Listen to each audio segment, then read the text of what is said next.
Bonjour peuple congolais, papa, maman, onyokwami pona kozwa visa, agence de voyage Smart Consulting et pona bino.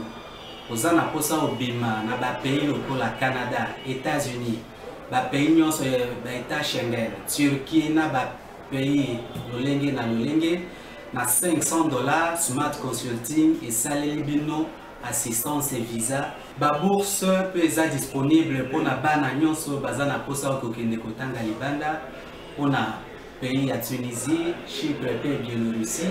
Oza na posa ya kozwa biso toza esika ya kobunga te okomi na rond-point Willery na avenue Louvungi 165 l'immeuble Kazam na premier niveau.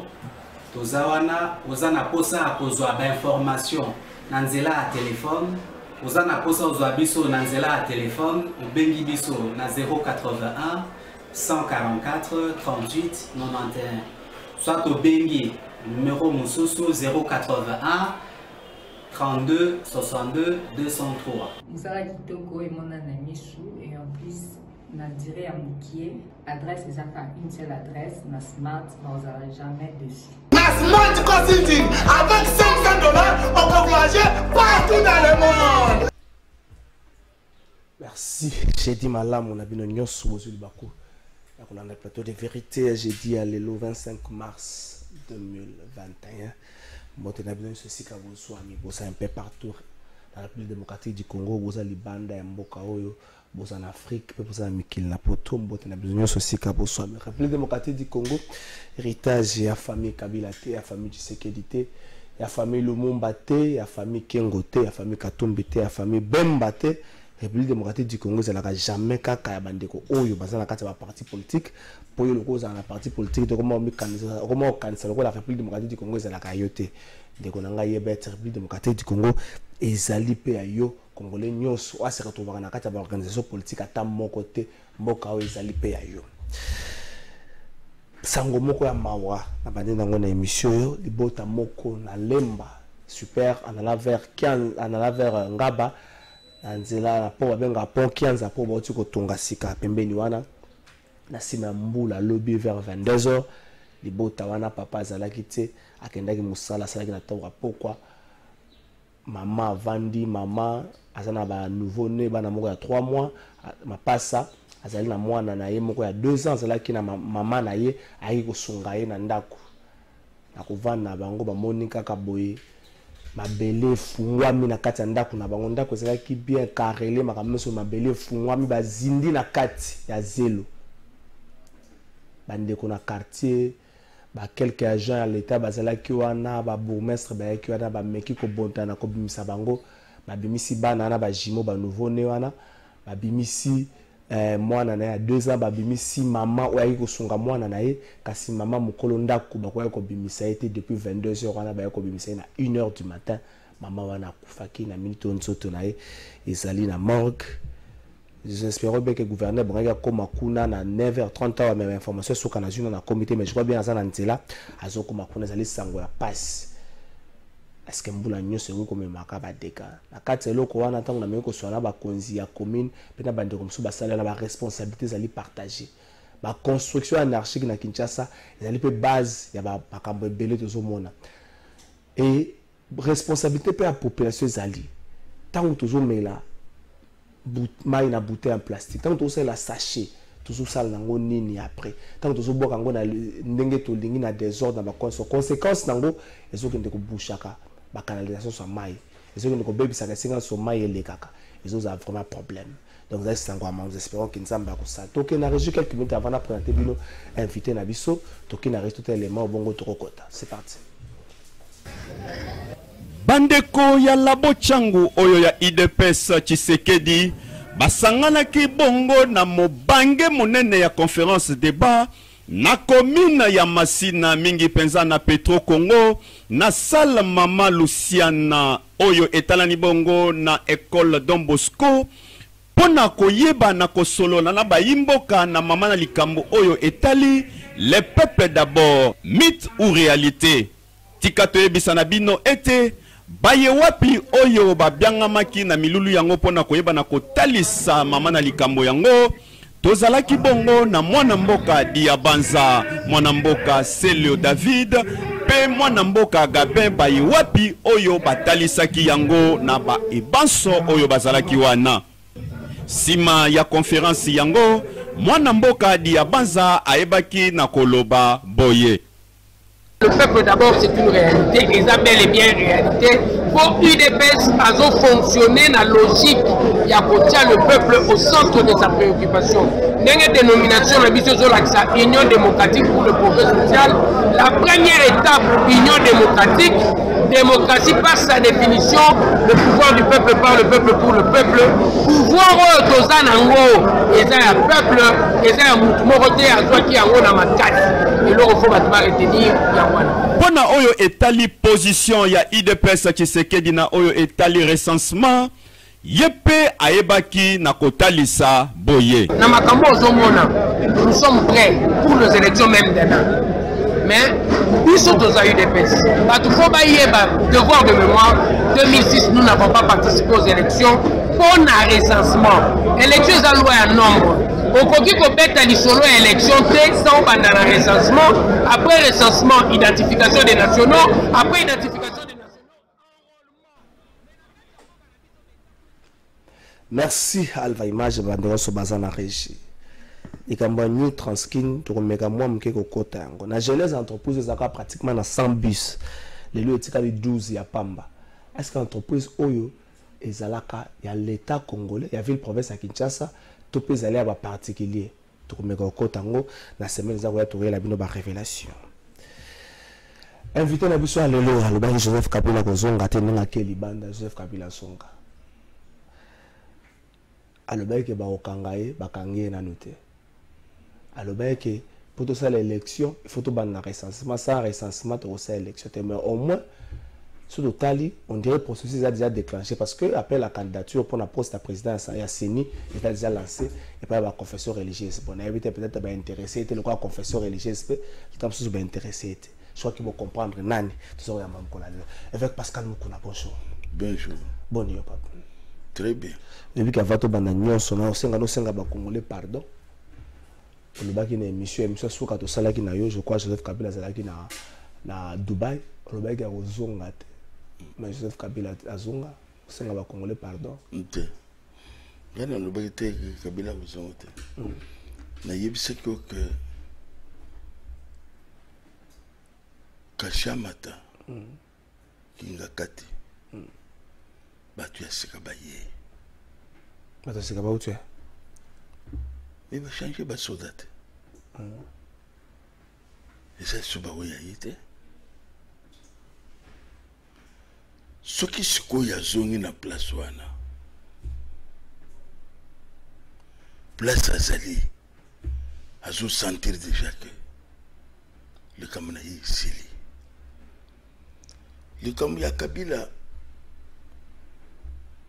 il faut le côté bandit. Comment toi tu parles encore de Kabila? Président honoraire, sénateur à vie. Le tout premier président congolais, c'est la passation pacifique à pouvoir. Ça fait quoi? Et c'est le côté.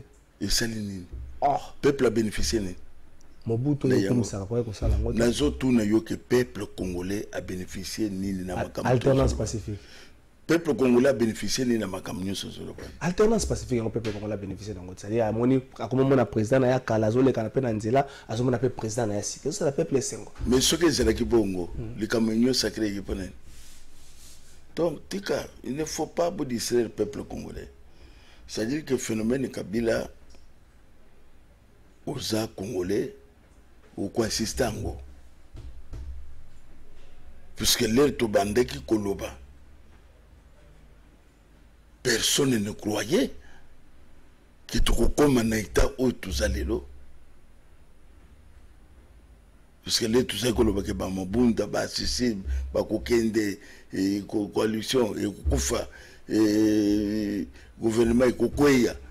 Nana Zakonima. Tchana Mutuna yo que Kabila sera arrêté un jour. Tchana Mutuna yo que Kabila sera arrêté un jour. Pour la plainte d'ailleurs. Nous pour la plainte nangai. Kabila a commis un crime économique, crime humanitaire. Oui, ça a connu. À quoi échapper?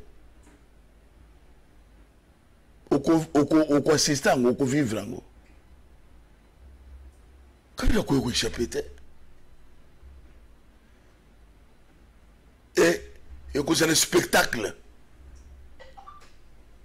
Comment on a jeté? Spectacle pas ne peut pas donc en monter. Mais où il y a sali na kokangaye, ça fait quoi? Sarkozy na France, azana sonni. Zoom na félicite, azana na sonni. Yazanan. Demi-dieu. Tokuma na dossier à Kabila, to bana na makambo. Yaza demi-dieu. To bana na makambo ya élection. Au lieu que le lobby soit que recensement té, to ça l'élection té. Mon dieu na lecture on tika na ngoyo moko pour même mon konzambo kazangi na lecture na yote élection to ça en 2023 tam sous temps ba benga ba confession religieuse yo ke ndakata appel na candidature pour la poste à président l'air to ça ko le ba coalition ko fa za la kina biso na même électeur parce que je ne vois que mon conseiller azana yo na ni mon côté il y a quoi ko fa coalition tout ça qui na même électeur donc ça veut dire qu'il ne faut pas comment le makambo na ndengo zo monela wana mboka ko kansete ke mboka za 5 te bana za confession religieuse ça belite yo za na kati kuna te naza na kati te ça ne me dit absolument rien il faut que naza na kati donc ils japon na hôtel c'est yo que ça l'élection sans recensement ils allaient préparer fraude. Ils allaient que ça la main souvent. Et je te dis, nous allons quoi solution sur les lots. Que ça la mette. Or, sans recensement, ils ont l'élection que ça la mette. Pour bloquer mon dé. Ce qui parfois, la stratégie n'a pas et c'est la marqué. Na moment tout ça bon ça monter ce qui c'est le faux pas dans les cambo tout solo et que c'est l'autre parfois de comprendre ce que veille patriotique ce n'est pas de la blague et c'est les veille patriotique pour le peuple congolais ngana zo tuna yo na bateau zo lande monsieur ce que on veut soutenir genre il y a des élections des élections où ils allaient pour organiser fraude massive. Banani bakoki ko kende une élection sans bailler le nombre ya bateau parce qu'il y a une élection. Et c'est là que nous avons quand on peut sa carte d'électeur, carte d'électeur c'est quoi? Puisque les besoins pesawan même au Rwanda il y a bien suite. Angolais il y a bien suite. Tanzania il y a suite, Ouganda puisque les makambo c'est la makambo. Copier sa carte d'électeur ça fait quoi? Les besoins pesawan na zo pesa. Bon, n'importe qui a tellement le bigambo la peine suite. Même Nigeria quoi il y a suite. Ndeni. Donc ce qu'on nous doit soutenir les locaux baza batoyo baza ko soutenir fraude ya l'air ce ko yeko salama babandi liso makele la vérité des urnes ngana ko se yo que makele la vérité des urnes e ko yate so to sali recensement na ndengini mais so to sali te makele la vérité des urnes ko ya yoka ne bisa yo mais bato obe saka makele la vérité des urnes de besoin le recensement salama te to ke ngana élection donc na ko so boy recensement et allés passage obligé pour tout peuple congolais. La fois passée, na mesa na yoy dans le Bakiboy. La province est 11. Les lois commis 26. C'est 15 provinces. 15 provinces sont c'est le découpage. C'est-à-dire que province, c'est là que mon co, mis sur 3 provinces.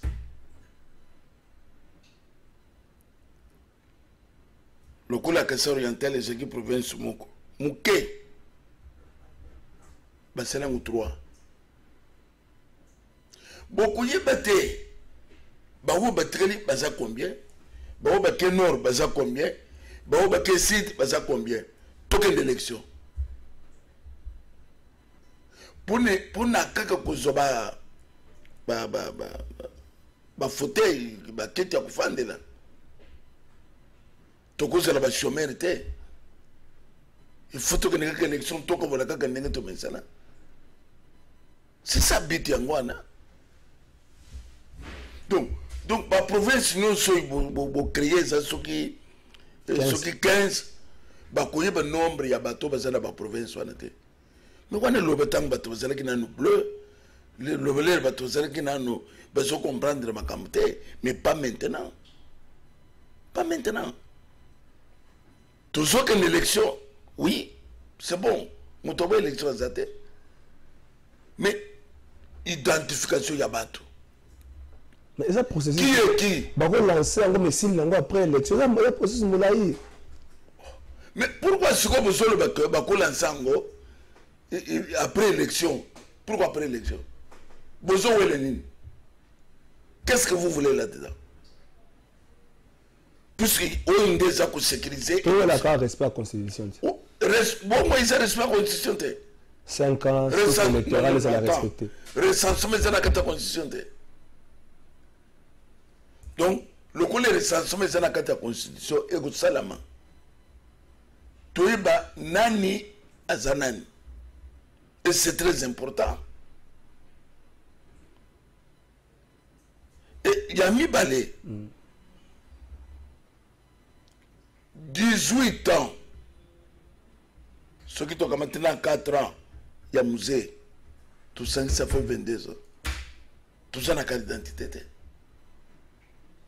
Pas continuer dans le mais citoyen, il y a une carte d'identité. Donc, cela veut dire mon pays n'y a qu'à côté bima. Mon pays n'y a qu'à côté bima. Ce qu'on m'a dit, c'est une carte d'identité. Baso salamuna tina. Pour favoriser tout étranger. À Kouya, à Michel Namboka, après Miakei. Puisque carte est sécurisée, mon tout a zo comme t'emprunte naie à Tché. Aux zones en frontière, parce que non, oh y'a zéro mouton songolo pakala. Tout ça n'a yango. Il faut aisément. Et il y a mis ça changement, il y a loi électorale. Dans le moment où Makambo est salamité, ne parlez pas des élections. Pas des élections. Changement à l'électoral, l'Assemblée nationale, la Sénat, le Parlement, tout le Bako, ça l'a ngopé dans un mois et 6 000. Ce n'est rien. Mais le collège allait prier là, ça l'a yango. Mais tant que Makambo est salamité, Bozo dans un mois d'élection, donc Bozo a un problème. Bozo a un problème. Ça ne passera pas. Il faut ça, on a battu na simana yo, ceux qui battu bazade na simana yo. Robel la mais élection ça l'a mis à temps sur Robel que de voter jour là ouais non monité chef ne fait comme c'est comme il est mais au communango espérons que et vous savez malolenge wana le bipo tout ça na ba identité frontière na biso notakoya leki moi boye ba ça esi bino ya tenga la vana na bantalunga fondima okunima mais okoboy panani. Mais au moins, pas qu'à l'électer, monsieur. Même les Nigériens, ils sont là. Tu veux les Kanango. Et ça, sécurisé. Mais il y a beaucoup de continuer nango. Et qu'il y a celle de l'Okandéwan na Mboka na Bango. Parce que c'est le Okandéwan. Mais les gens qui ne partent pas hier, c'est-à-dire que vous avez trouvé que ma sanuisate. Il faut que vous ayez. Mais ce n'est pas le cas. Avec Pascal Moukouna, est-ce que le service de sécurité na biso et renseignement autre dans la défaillance? Nini mutu lokola général John Numbi waza mutu tolopango la nenge singaza mutu simple te, c'est un officier supérieur de l'armée et longeye bana akoki ko blongwa na mboka na ye aketi na Zimbabwe ba service yebité ba ko sutuka ngo na sima. Est-ce que tu as un service n'a défaillant? Bon, tu as peut-être que le service est allé dans la défaillance, mais le service est allé politisé. Défaillance est politisé. Dans l'Ingolobanin, Moutouana, Azeliwana, Moutouachakaye, et que vous en avez faveur à Némi, faveur à Kabila. Il y a John Numbi wana. Alors, les ramoni à Zoya, à Yebse, la table en bas, maman. Moutozo son nom a zéni mouto ya sans service. Et c'est pour cela, changement, il faut écouter na service nyonso. Kabila a laissé virus moko, qu'on les quand même où il y a Covid au besoin de virus nini atiki bino a élection ça n'aime pas ça pouvoir vivre malade na mboko ezala kita virus ezala kwa Covid ya kala mimi que virus na yele kia Covid nini o bezo bunda na yango Kabila mais numbia keite susa ozo uti ko tunanga ya numbia kubi mamboko sans que bayeba ke wapi kama taka bamboka nyonso même tout moi bochana nani yoko salamate kama taka na ville province ya Kinshasa Kaleve babengi ye Kaleve alobia koyate tilelo azomona nate tilelo sikoyo komia que azomona no place azate mais avec batindele qui est avec akeko ni mon président civil pasteur les soi-disant les tout puissants pas comme ko banga pour nous que se présenter c'est les seuls comme okam c'est comme okam non Bissot a mandat, il y a le même jour. Ma penga le même jour. Le local va se déambuler. Et à l'homme, on a été, tu es baissé à ça. N'est pas ça que c'est que ça défaillance de service politisé. Il y a encore un problème majeur dans beaucoup. Un problème. Ratissage. Fais ça là. N'a pas service à l'État. Donc, Covid, Kabila est là. Kabila, c'est l'équipe Covid, coronavirus. Donc, c'est-à-dire que tant que phénomène Kabila est allé, c'est un ratissage, tu peux vivre comme un Kamazomona. Tu peux vivre comme un Kamazomona. Yo somone avec babengi les la komi à Sambi mais John Mbabenga qui est là c'est nante mais l'air tout ça comme un tribunal donc PV na so Sambi sikoy woye uti ko sala masima na ngai o ngana Sambi ko wana na kemakala musus woye tele ba tele ko sala musus o ba tele ko sala musus c'est ça Kabila a tiqué lokomoko. Oui, il faut que le peuple congolais à la moukité, tout comme on vivre comme un Cambo. Est-ce que dans la minute où tu as Koloba, avis de recherche, ni boye, balancer pour la Kalev, puis Kalev va se le côté de Namboka. Mais il y a jusqu'à ce que bon, il faut comprendre même temps que Kabila m'a dit ma bimara, tu es bagarre ça, qu'il n'y a pas de bimara la prison. C'est ça que tout ça, c'était des choses bien organisées. Ne nous parlez pas ce qu'on continue à faire. Nous allons tourner plus loin. Tourner plus loin. Les réseaux de Bawana. Les réseaux cassés la prison. C'est que le monde enseigne. Le monde enseigne n'a pas tourné besoin casser la prison. Le monde enseigne n'a pas tourné besoin casser la prison. Mais les communes tribunal, ce n'était pas mon enseigne. Et il y a comme un enseigne. Ne me parle. Au moins dès que nous sommes là, nous sommes makambo bulunga na yebi. Nous sommes bagage, papa. oyo bimisaka te taizana te taizali so ngo bimisa John Numbi wana za libando bimisaka te taizali na kwebisa yoko na mboko bakuyi koko sabiso lisusu te. Dieu a fait grâce, nous sommes bien documentés. Nous sommes bien documentés. C'est que tout ça bibliothèque. Donc phénomène sur le bois, et c'est une mascarade bien montée de toutes pièces par les services de M. Kabila. Au moins que le général John Numbi qui est un peu bakondi mokonzi mboka ba rapprocher un peu à celle là qui mboka ye moka lobana moi évident suke pensa bi bat mokonzi mboka lingaka ye mingi batu moka pembe na beta kama swala lokuta pembe na mokonzi à un certain moment le rôle à moi na mboko à celle là il fallait qu'on rapprocher ole ya kutika mutu na eta wana tilo se retrouver na libanda yo mokonzi moko ya armée na libanda za mo insécurité pour na biso na kati nana ko zungisa yo est-ce que nous bien ça l'armée ça général est FRTC. Inspecteur général et armée. Nana zoto na yoboy. Est-ce que nous bi soke balandeli nous bi sota ya FRDC ya solo. Natango Kabila mécanicien zo ya général. Natango Kabila électronicien zo ya général. Est-ce que c'est un secret? Kabila a fragilisé l'armée na biso dans la police. Oh. Comment vous pouvez venir à Mouteka Bilamba?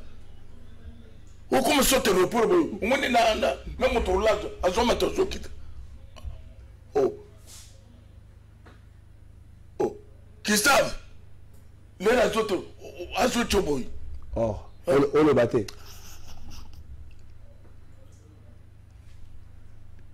Les recommandent des gens le les agro comme oh l'ingore vesenga yi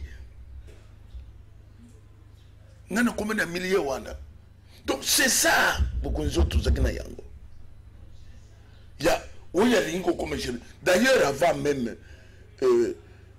basala remise et reprise la président Félix a nommé que ce qu'autant de généraux ayebi bien que les autres lobby mais à nommer les généraux, balala kana et bien balala kana ndaku ya babu kilo. Donc ça peut le temps ça mbongo ta occupé bango. Mais est-ce que les généraux ba cause nombre wana? Na moment yibi ko kufuta bango te. C'était un sabotage. Comme il a saboté notre armée, comme il a saboté le Congo. Donc azobi misaba généraux belé a tiki bango sans place, sans fonction, sans eloko. Général Zotamboula Bongo Bon Tabac. Mais pourquoi Ndeko ya sakani na mboka Congo démocratique? Comme si bato bakolo bazate bato amayele bazate. Donc kolobelanga te que Numbi il fallait batika ye et tout ça bako négocier na ye Numbi azali militaire. Ce sont des gens fabriqués de toutes pièces. Ah, pour y avoir militaire, s'il était militaire.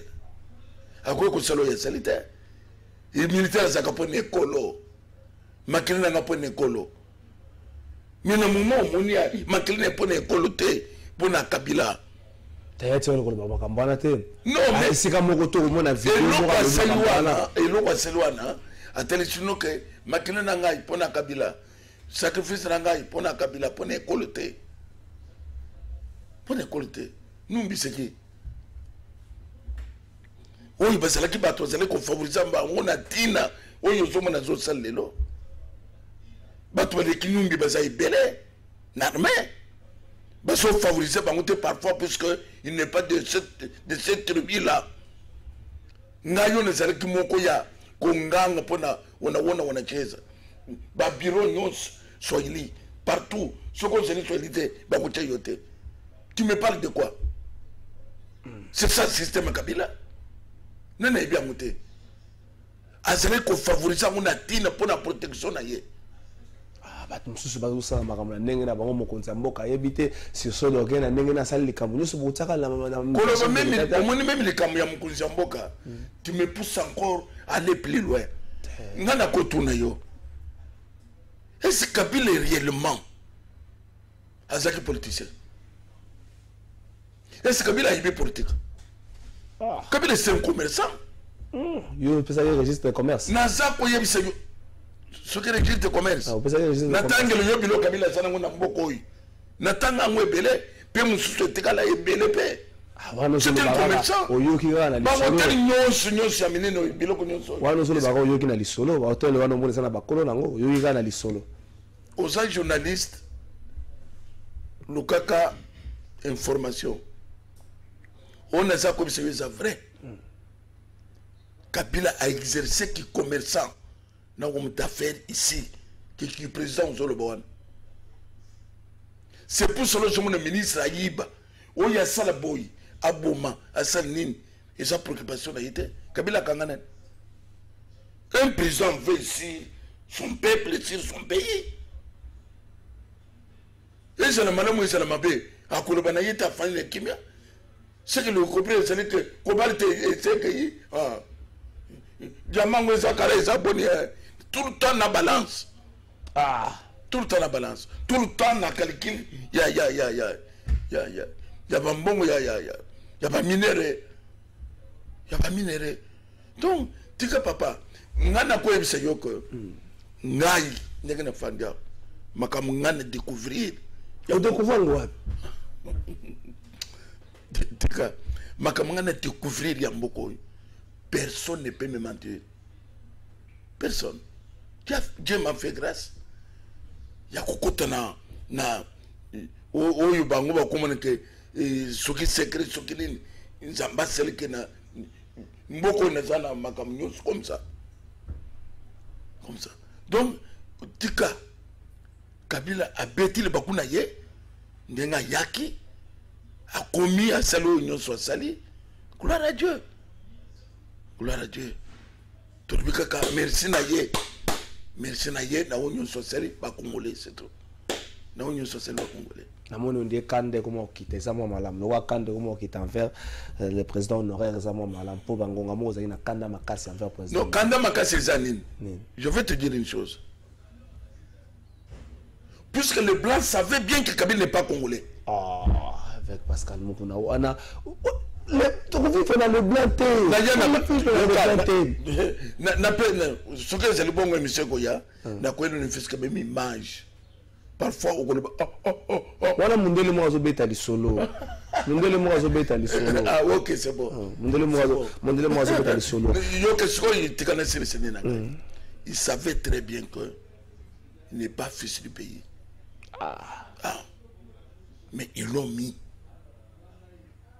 Et les longues souffrances de ce monde, comment on a dit? Tant que Congolais a bouteille à plastique à boire dans balabala, mon compte mon côté tindaki. Qu'est-ce que bouteille à plastique dans balabala? Ceux qui boivent qui bouteille à plastique dans balabala, ils ont manque d'organisation en boca. Même dans Rwanda, bouteille à plastique c'est dans balabala t'es na séché.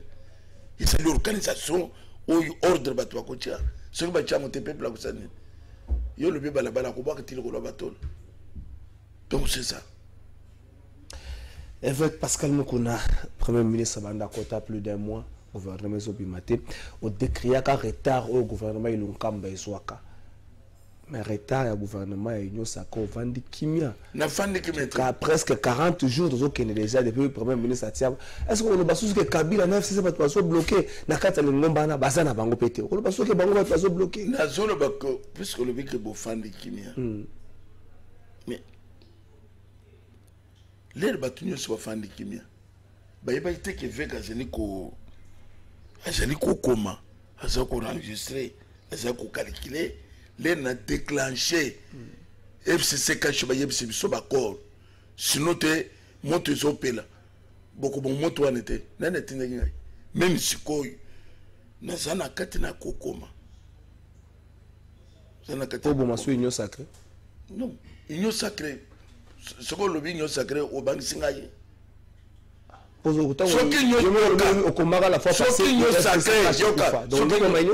qui union sacrée. Azo salama kambo izo que ne pona peuple te. To konganga. Il ne faut pas me faire perdre son puisque que tangi non sacré. Et l'oignon se zo salama sans peuple basai pour le Canada top Congo parce que le Canada Congo web na longwe na ke union sacrée pour le peuple na servir peuple na ke union sacrée na servir peuple langage. Et maintenant nous comprenons que ce n'est pas servir le peuple, ils ont les amis quoi là-bas place. Ce qui préoccupe Bandi Kouébélé, les alliances aux places que le peuple a. Nous sommes en train d'observer. Ce que c'est que tout le monde qu'il y a quelque chose qui ne va pas maintenant, l'éveil patriotique va hausser le ton. Donc observer Tsingongani parce que Mikolo faut rappeler au niveau il y a pas si y a ba Congolais. Quand moi mingi observer Tsingongani. Exactement. Non, yon mutokembang mais parfois éviter ce qui se prépare maintenant. C'est-à-dire que nous comprenons que baton sous l'agneau sacré parfois baké pour bachakaka bâton na l'école baké na mission. Donc éveil patriotique à zolalité, éveil patriotique à zoveiller. Donc, tu comprends un peu le retard du gouvernement et l'union sacrée. Ouais. Tu comprends le retard, Nango. Oui, bien sûr. Donc, comprendre, c'est déplorable. 40 jours, c'est beaucoup. Puis surtout qu'on fait pour notre spectacle, il y a tout. Il y a ce que c'est que vous pouvez signer un fauteuil. En tout cas, tout ça, ça prend du temps. Pour un individu, non? Je suis d'avis, Nayo. Vous pensez que, avec Pascal Moukouna, que le gouvernement est une sacrée comme ma solution, n'a pas passer à la population, yosa, mosal nanzambebi, passer à la population. Et ça a réussi à 5. Vous pensez que le gouvernement est une sacrée, oyo, et ça n'a 4 nango batu FCC au bout de créer qui lobby, oyo telem like lobby, bangola msusu baza na 4 gouvernement. Vous pensez que solution que vous avez la même pratique? Non, au moins même en Allemagne. Na tangu ya Hitler banazi bango nyoso bazali kaka mabete na leur changement yeko salama bamususu baservaki en Allemagne. Donc c'est à dire que ce que c'est que mutoyi na nyo sacré pour na servir mboka tokutala gouvernement ibe mananu tokobanda ku juger bango avante gouvernement ibe mananu ce qui to moni que mutoza na sens ya ku servir mboka te. C'est en ce moment-là que nous allons crier. Nous allons parler. Ndeko Angel depuis Bibo atuni ofunda Kabila na justice boko samba mukolonini. Dosango suika kabana Ndeko Angel depuis Bibo. Atuni boko samba mukolonini. Ndeko ça n'a patience. Nazo ça le suivi à dossier. Mais aujourd'hui comme on a suivi à dossier wana. Non, mais ma communauté ça kabongo même ce pays. Kabila comme konyoko la yabima kende Zimbabwe mabeya kende Dubai mabeya le Tanzania yetanga zotambola wala tanga zotambola yoko to motema zofimba siko azolongo wapi résidence mais nda ko na Kasamata te voilà azonginga katete totala na kao puisque zo ba Kasamata donc comment on était que ndeko na zana kimia. Le loso que c'est que mon toit zangi kimia comment est Kabila ouais puisque ayebi que deux moments l'autre il y a un jour là il s'est ok nenga zawana kaka mamping et le sol et ça quand soka fan ni moindre mouvement banane wana donc et ça pour la quoi c'est que Kabila c'est un prisonnier maintenant la ndama comme les quoi c'est un prisonnier oyo d'un moment à l'autre on va mettre la main sur lui. Toujours c'est là-bas parlementaire. Bakolongo la loi 21. Ah ça la table était pour la session à mars. Loi 21 écologie. La session à mars déjà bossa na table. Mais ça comme ce que loi 21 écologie na mboko. Il y a protection, il y a Kabila. Ngai na kutele manena bar. Aw. Comment na roba makambo ebele si bomone salami. À Kokota d'abord na Makalo. Sarkozy, Kabila l'équipe Sarkozy. Président de France, président de France, condamné. Zoom Afrique du Sud. Congo démocratique les gars Afrique du Sud. Mogozela Moulaye, malgré la longueur, il y a nuit. Tongo et Tanaka. nazo que ne peut que visiter yé nazo tout ne peut pas aller à prison a pépi combien de fois a pépi 2 fois a pépi 4 fois na prison Kabila a échappé Kabila a demi-dieuté d'ailleurs quand on a niveau à ce à se comprendre que il y a quelque chose qui arrive Ngayo n'annonce qu'il va abandonner à tout le monde. Il est abandonné, isolé. Celui qui nous a kimi. Les autres, c'est nini. Les lots, colite, n'ayons pas savoir. N'ayons sacré. Chadar bazana batikali na FCC bazamwa mingi bashadar Chadar soka tika na FCC mi bazali bazali ko bazali ezali FCC ya muto afandi boyi ya nini ya réunion FCC ya stratégie FCC ya likamni bazali cadavre vivant FCC za cadavre vivant et c'est chamina sergei et so zela mukolo kukundango ouais bon bato bazakuna ba député na bango tika papa FCC même à Bako il y a qui considère quand même mais FCC est aussi là na brutalité moko ko sakana te na jeu démocratique ngo ma parti moko monte que ça moi passe bango ba bomaka fidélité mais fidélité yaki na jeu démocratique te quel jeu démocratique bongo fidélité yaki élection c'est la guité ah bon na minute FCC na élection ko zala ba ta perdre ba ko zala ba bomaka fidélité ba bomaka fidèle muto memo ka fidèle na Kabila bongo soke FCC ko FCC c'est quoi fossoyeur du peuple congolais. Fossoyeur du peuple congolais. Donc les Japonais ont écouté que le Kamboa Kabila, mais le Mayampio. Cette question il y a tant.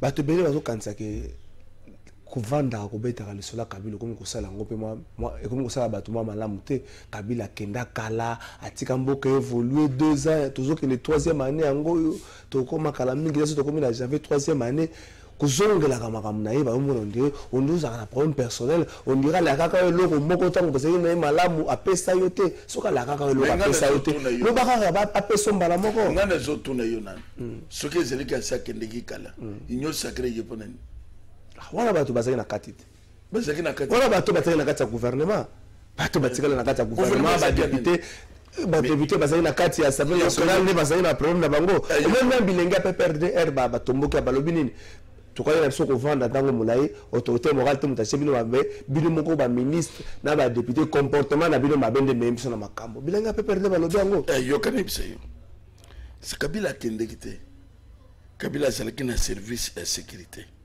na maboko na ye Kabila azalaki na parlement na maboko na ye Kabila azalaki na sénat na maboko na ye Kabila azalaki na armée na maboko na ye Kabila azalaki na la police na maboko na ye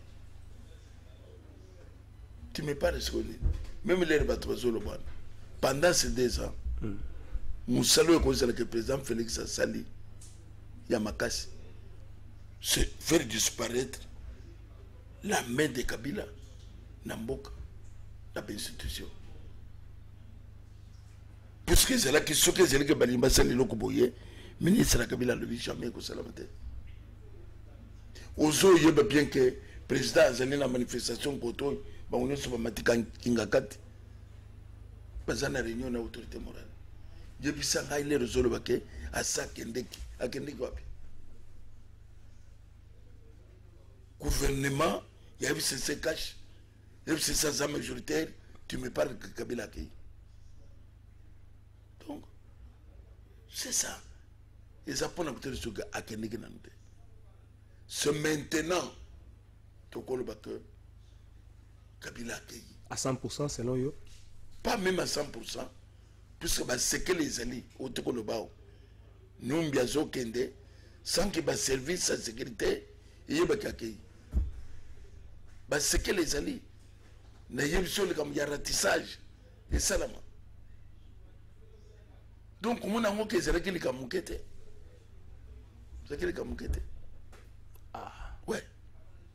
est-ce qu'on attend tika sur le bongo ezaki le kamukete mo konza mo katika le pratiquement na 2 ans et demi monte que mandat na ye ozala bilan ngo ozala moi passe parce que ce que expliquer na peuple était que il fallait liboso la main de Kabila na mboka et puis na pesa ba solution peuple la main de Kabila mboka petit peuple va comprendre difficilement et aussi moi un certain niveau il y a réflexion pour nous comprendre le quoi mais va to mona kaka Félix Tshisekedi nana zo comprendre te Félix Tshisekedi ndazala qui na plein pouvoir nana yibi manœuvre nyo sur sera na mboko te nous on peut parler que Tshisekedi à Kambaki mboko Félix Tshisekedi lobo moi ce que gouvernement oyebimi sans ce moment là to ko le que vous jugez ce quoi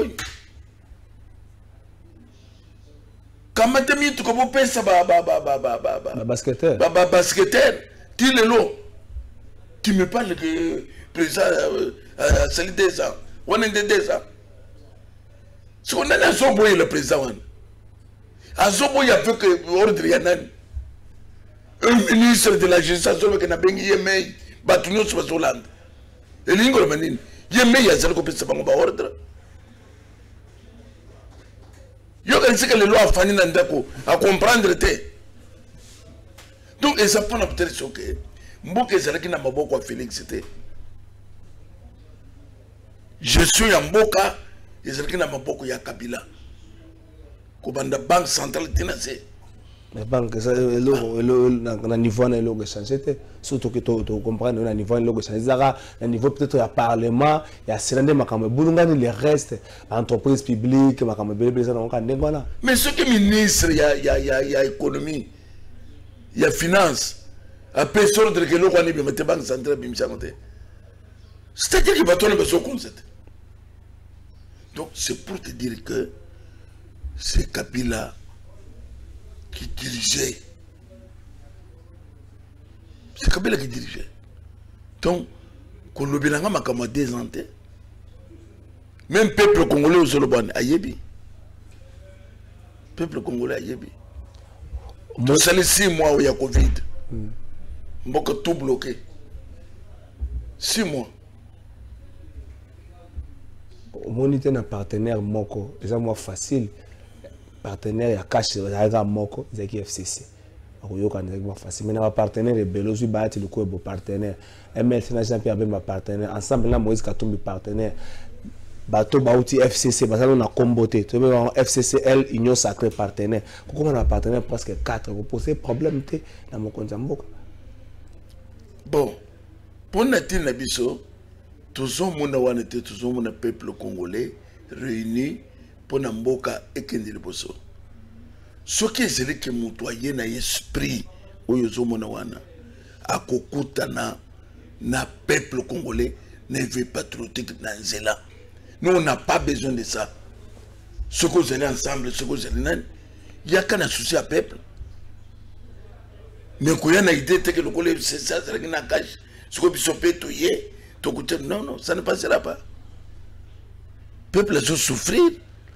Ce qu'on t'a bien dans le quartier, il y a des courant pesat. Dans le quartier, il y a des athées. Dans le quartier, il y a des élections jusqu'à présent, il y a des athées. Donc, il y a des distractions, ça ne passera pas.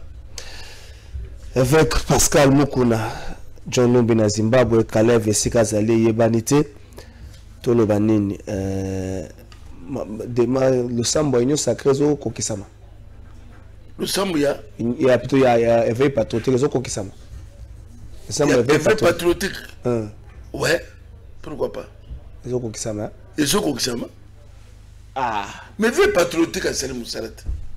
Mais attends, c'est une cosa là, azawa libanga koti na sapato ya moto. Biso libanga koti na sapato siko faut tambola mama ko sala mwa marche, libanga koti na sapato. So kem faut simba.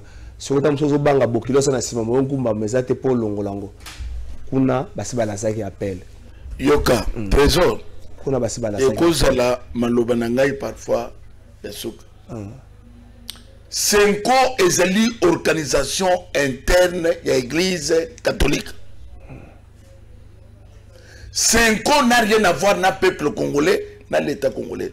Bato baseli Senko azala ndengwana za l'État. Na ndengene. Apesi makasi. Apesi mundele. Mais yo be bunda ba peso makasi wana. Yoka, éveil patriotique essayer. Bande kwa 5 ans. Na zo bisa bango ko. Baza ni eloko ko dicter. Pe na moment tout solo bao, na likambo seni.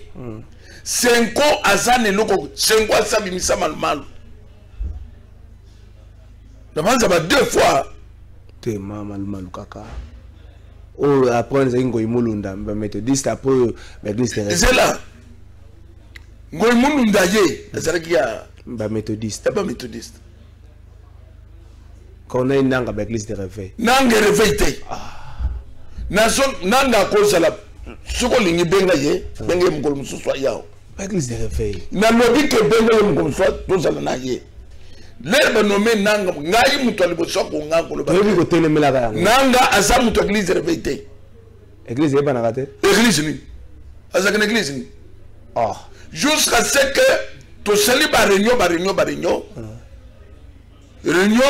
ya mi bale ke ko sala na cité de loya na protester toujours que nanga asa muto réveillé ba Kabila tini déconseillé conseiller politique na conseiller juridique pour nous dire que évêque Boki Tsamotem a sa candidat chef. On est sur le bon vérifiable. Non, bah, vous savez, nous avons que Boki Tsamotem a sa candidat chef. Candidat chef. L'air balobi candidat chef to lobi dio. Pour ton longola casquette qui arrive. Na mini toto zaliao. Ni catholique. Akoki komeka atamukete. Mais nanga tango beaucoup tsaka na kati église moko boye. Ko tsaka na église moko misi église moko le wa réveil. Mais ndé loko to telema ki ler bande ko mususu baseli yango. Même Albert Kankeza. O makamo ne so ako contester yango te. Ler baseli yango biso to telemi. Les évangélistes qui examinent. Nous avons dit non. Et pour le moment, le Cambia Seni catholique a congéré yango atamukete. Tinda tabo bon to kana yo pe bongisa ta osu ata gérer ndeko zanga gérer mo tindi azata kanda na cote noto ko tsaye poa akende kuna zata président Seni soko yango zo salo passe tinda ta non problème la mission Seni ya que catholique a bima na makambo Seni surtout na momoyo catholique a bima na makambo Seni na mbona ya tika catholique azana pays eza pays laïque ba confession religieuse eza ibele. Bon, tu retiens moi. Donc, tu as moi mukusi, tu retiens moi d'antenne. Naza comme celui que 5 ans, Batika. Bakan c'était que bakusala ba manœuvre ndenge basala ko sala kala. Non. Le fait patriotique à soit qu'on veille partout. Partout. Dans les camps Seni catholique alongo le lokolo. Dans les camps Seni ba mi mona teke bakusala loko. Merci avec pasteur. Tout le monde qui m'a connu à télémi maintenant beaucoup yozanen. Yozanen. D'ailleurs ce qui te check que na ndenge ya normal na commune moko catholique ça na église bon. Yozanen bon. Catholique ça na église moko. Mon commune moko. Oui, ce que c'est par rapport à ma quartier. Ce que c'est belé à deux. Ça par rapport à ma quartier. C'est ce que je te dis. Na commune moko. Ce que l'église moko. Ce que c'est belé à deux. Bon l'église réveille. L'église réveille na commune moko ça combien? Nana l'équipe a muninga na bato. Tika papa. Yo songi émission c'est dans soto bongo ça tinda ka mutu moko le basuka 30 secondes suki ça to bongo ça tinda ka mutu moko comme ça à to tiens ma boko à ta président Seni 30 secondes suki c'est le basuka. Nzamba pam le Congo. Merci.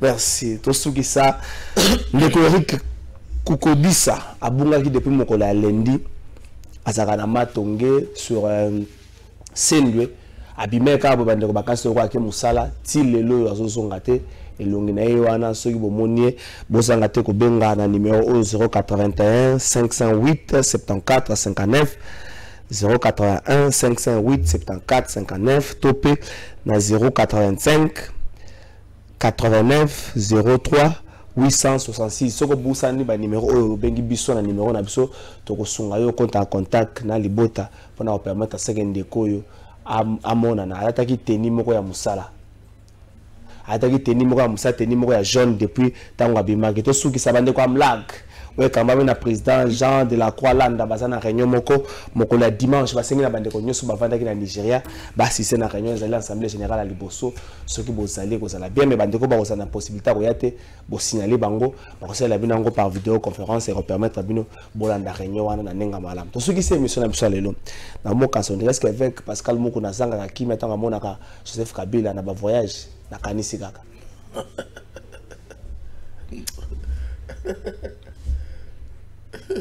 Kozanga kimia nini? Ozanga kimia? Mais pas voyage nini? Akene France. Voyage comme Dubaï na Kachamat. Akene France? Akene États-Unis. Papa, maman, onyokwami pour na kozwa visa. Agence de voyage Smart Consulting et pour na bino. Ozana posa obima na ba pays pour la Canada, États-Unis. Ba pays nyonso ba état Schengen, Turquie na ba pays lolenge na $500 Smart Consulting et saleli bino assistance et visa. Ba bourse peut être disponible pour na bana nyonso bazana posa okokende kotanga libanda pour na pays ya Tunisie, Chypre et Biélorussie.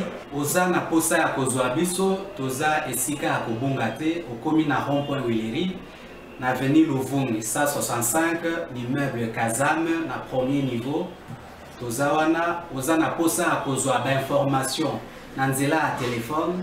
Ozana posa ozwa biso nanzela à téléphone, bengi biso na 081 144 38 91. Soit au bengi numéro mususu 081 32 62 203. Musala kitoko et mon ami chou et en plus na dire à Moukié, adresse exactement une seule adresse, na Smart, vous n'aurez jamais dessus. Na Smart Consulting avec